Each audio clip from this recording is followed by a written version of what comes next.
Okay mga kamads, mga kaibigan, the very rare bugoy na koy-koy content. Actually, matagal na tayong hindi nagbubugoy na koy-koy na content.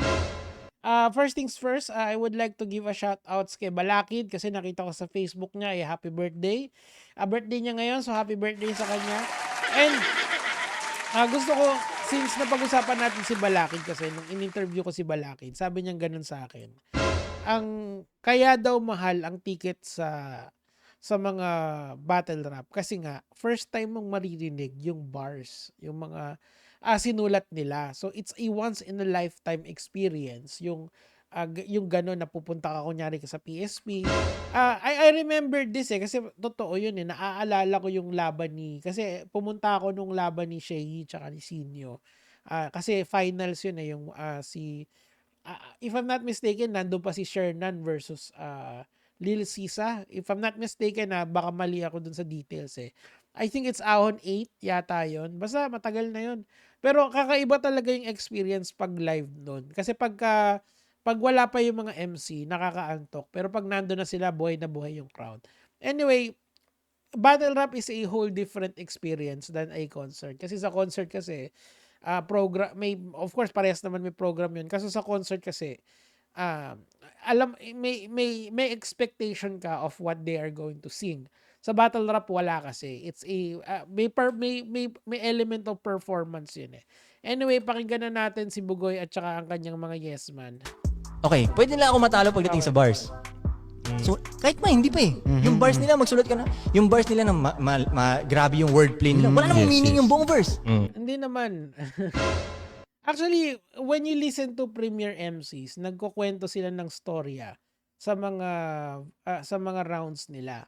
Like for example, yung kay Shay at saka kay Six Threat, yun yung best example ko ng may mga storya silang binuo, may mga angle silang binuo. I guess you're not even listening ngayon sa battle rap to appreciate the art. Kasi nga, napaka-niche kasi, hindi naman niche yung market kasi malaki naman yung market ng battle rap eh.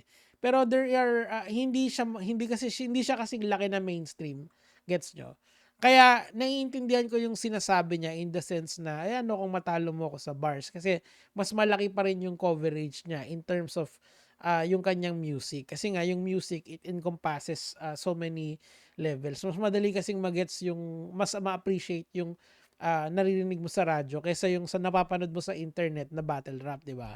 Napakabago pa kasi ng kultura ng battle rap sa mundo, hindi lang dito sa Pilipinas. Pero sa atin, mas appreciated yung mga battle rappers. Actually, I think between kung titingnan mo yung skill level ng kunyari yung mga premier battle rapper against kay Koy, talagang malayo yung agwat nila. Tuloy natin. Yung buong verse, walang meaning. Magaling lang yung mga pagkakarime, pero walang meaning yung Huwag buong na natin verse. sila Hindi, ang sama naman nun. Parang sinabi mo naman na parang mema rhyme lang yun. Actually, yun, yung mema rhyme na yun, isang criticism yun ng mga rappers, mga battle rappers dun sa mga MC na mema rhyme lang sila. Parang gulag-gulanit yung angles nila. So ginagalawa nila yung angle doon sa mga taong nag-mema rhyme. Pero karamihan sa MC ngayon, sobrang taas na ng level ng battle rap dito sa Pilipinas.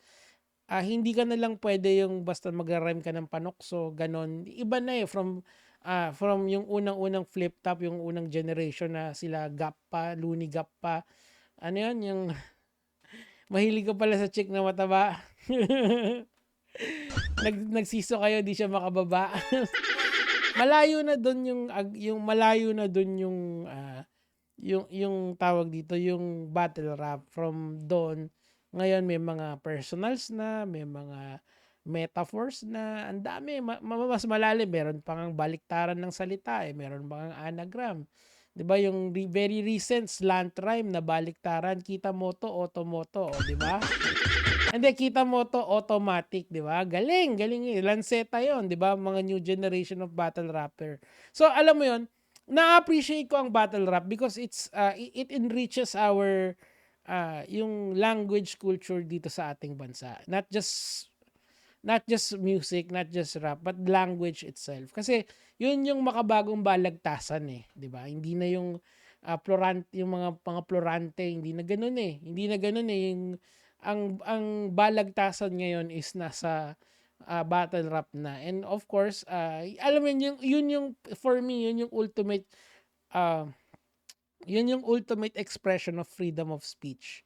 I mean, someone like Bugoy na stupid, hindi talaga ma-appreciate yun. Tattoo na nga lang brain cells mo, inoohan pa ng mga kasama mo, di ba? O, kwento mo dyan sa bodega mo, tuloy natin. Tignan. Ikaw lang ang tignan. Wag sila. Okay, wag sila. Si Kuya ang tignan. O, tignan nyo si Kuya. Tingnan mo. Yung sa'yo. Sarap ng buhay. Panis. Check. Bakit? Pero hindi naman, alam mo kasi, hindi, sa music naman kasi, or sa battle rap, or for any other industry, for that matter, meron mga magsasucceed, meron mag-fail. Tama? Sa battle rap, meron mga sumikat na battle rapper na nag-cross sila ng mainstream. Halimbawa, sila Smuglass, 'di ba? Sila Looney, okay? Sino pa ba? Sila Abra, 'di ba? Umano sila kahit si Apex, lahat yung mga yan, mga sikat na battle rapper sila na nag-crossover sila sa mainstream media. Ikaw kasi of course na discover siya, maangas, may dating, maangas 'yun, malakas yung dating nung una. Kaso nga lang bumababa na rin yun, hindi ka na forever sikat eh. Kaya hindi mo pwedeng i-compare yung status mo sa kanila. Yung dapat ang i-compare mo yung sining mo. Okay, ano ba ang naambag mo sa sining? Kaya dapat kang, like for example, if I was to compare you to Enigma, you will never hold a candle sa kanya kasi he enrich the battle rap scene. Like people like Phoebus, tinatry nilang kopyahin yung style ni Enigma, pero wala eh. You can put a lot of money doon sa event, pero if there is no heart, hindi magsasucceed yung event. Or hindi siya ganun ma-appreciate ng mga loyal na battle rap fans, okay? Kasi hindi mo makokopya yung yung cultural DNA ng isang liga kung hindi mo alam yung kultura nito. Ako saludo ako kay Enigma kasi talagang grabe yung enrichment niya dun sa rap battle league dito sa Pilipinas. Blood, sweat and tears. Yun nga lang talaga, of course may mga MC na nagrereklamo sa kanya kasi nga daw yung sa bayad. Yun nga lang talaga ang problema kasi sa battle rap eh. Kasi nga since it is yung siguro double-edged sword yun. Since ang siya, ultimate expression of freedom of speech, wala, no holds barred yung sinasabi ng mga tao. And pagka ganon, hindi siya advertiser friendly. Yun lang yung doon. Yun lang yung, yes, it's entertaining. Yes, malakas siya sa humatak ng mga certain demographics ng tao. Pero it's not for everyone. Unlike kunyari yung love song ng nila Skastakli or yung yung dito love story. Agad yun hit agad yun sa mga tao na nakikinig kay Koy di ba? Kasi nga madali siyang sakyan. Friendly to the ear siya. Tuloy natin. Check. Problema. Lupit ng kwento ng buhay, panis. Tangina na. Bakit yan ano bang pakialam namin sa kwento mo sa buhay, di ba? Hindi ba dapat again, the art, dapat yung pinag-uusapan natin dito. Bakit kailangan yan? Forma, panis. Hindi naman. Mas gusto ko yung mga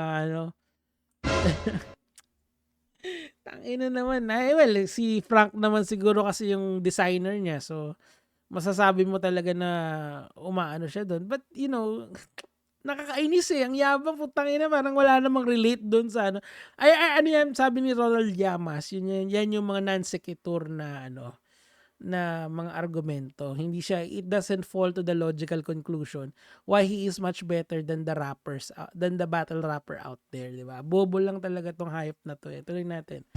Angas, panis. Confidence, panis. Overconfidence, pero hindi naman porke overconfident ka, ibig sabihin magaling ka na sa kanila. The only way you can test yourself sa battle rap is to try battle rap. O, di ba? Kasi many people can do your style actually. Ang description ka nga kay Koy yung sa mga kanta niya is mediocre at best. Hindi siya yung parang sobrang mas magaling pa nga sa sorry pero mas kumpara mo kay Hambog, mas magaling si Hambog sa'yo eh. Matinong tao lang talaga si Hambog eh. Natuloy natin. Kotse, panis. Babae, Pera, babae ko. tatlong babae, panis. Tangina. Binanggaan. Inayabang mo yung tatlong babae mo na mukhang tagapigan ng kalamansi mo. Hayop talaga. Hindi ko maintindihan yun eh. Ano ba importante sa buhay? Quality or quantity?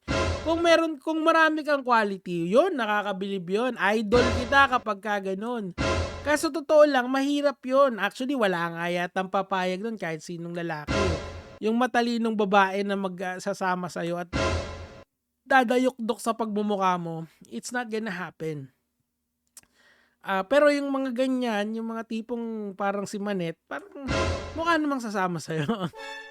I mean, hindi yun diss kay Manet. Ang sinasabi ko lang, mataas yung chance sumama sa'yo.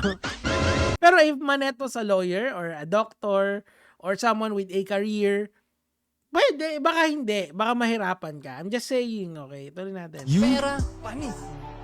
Oh, yun na yun actually. Yun na yung small clip na yun ng pandidis niya sa battle rap. And then, I just wanna say my piece doon kasi nga, it's battle rap eh. Something that I truly appreciate in my life. Kasi, naalala ko nung nagtatrabaho pa ako, kung kayo nakikinig kay Nico David nun, ako nakikinig ako sa battle rap nun. Pag idle sa trabaho or nasa lunch, yun ang pinakikinggan ko. Anyway, mga kamats, mga kaibigan, isang malaking paki uli kay Bugoy. Dami mong alam, tsaka yung mga yun lang, gege mga lods.